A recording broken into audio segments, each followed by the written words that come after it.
पौराणिक कथा के अनुसार एक बार की बात है, किसी नगर में एक राजा ने एक मंदिर बनवाया जिसमें श्री कृष्ण की एक मूर्ति भी रखवाई, लेकिन उसकी कभी पूजा नहीं की। पूजा करने के लिए मंदिर में एक पुजारी को रखा गया। पुजारी नियमित कन्हैया जी को नहलाता और बड़ी ही श्रद्धा भाव से उनकी पूजा अर्चना करता।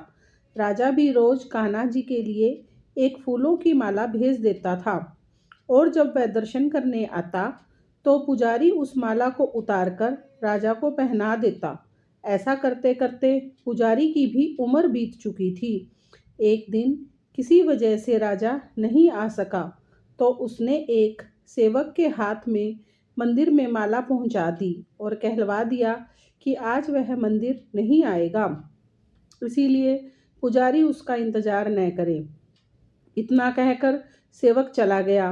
पुजारी ने हमेशा की तरह कन्हैया जी को माला पहना दी, लेकिन जब शाम हुई तो पुजारी यह सोचने लगा, माला उतारकर किसे पहनाई जाए। उसने सोचा, क्यों न ये माला आज मैं ही पहन लूं। वैसे भी मेरी उम्र हो चली है, जीवन का क्या पता कब खत्म हो जाए। इतना सोचकर पुजारी ने माला उतारकर अपने गले में डाल ली, लेकिन इतने में ही एक सेवक आ गया और उसने बताया कि राजा की सवारी मंदिर में पहुंचने वाली है। राजा की सवारी की बात जब पुजारी ने सुनी तो वह डर गया। उसने सोचा कि अगर राजा ने उसे देख लिया तो वह तो मरवा ही डालेंगे। आनन फानन में पुजारी ने माला उतारकर वापस कन्हैया जी को पहना दी।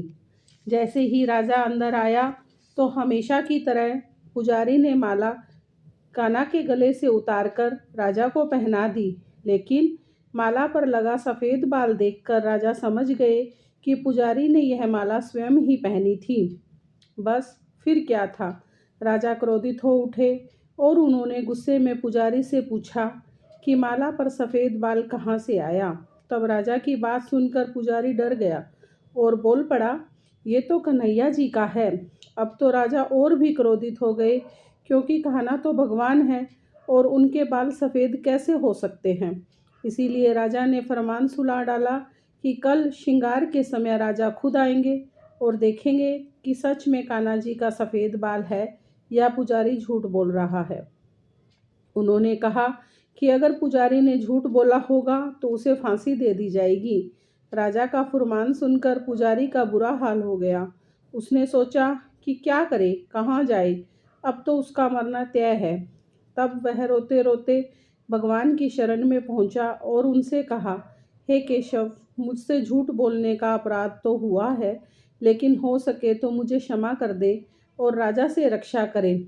पुजारी ने कहा, हे माधव, आपकी सेवा करते करते मैं वृद्ध हो चुका हूँ।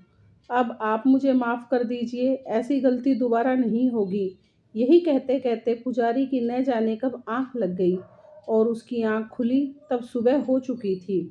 उधर सुबह होते ही राजा भी आ गया और कहने लगा, आज कान्हा जी का श्रृंगार वह खुद करेगा। ऐसा कहकर जैसे ही राजा ने कान्हा जी का मुकुट उतारा तो देखा कि श्री कृष्ण के तो सारे बाल ही सफ़ेद हैं। लेकिन राजा को फिर भी यकीन नहीं हुआ। उसे लगा कि फांसी के डर से पुजारी ने बालों को ही रंग दिया होगा।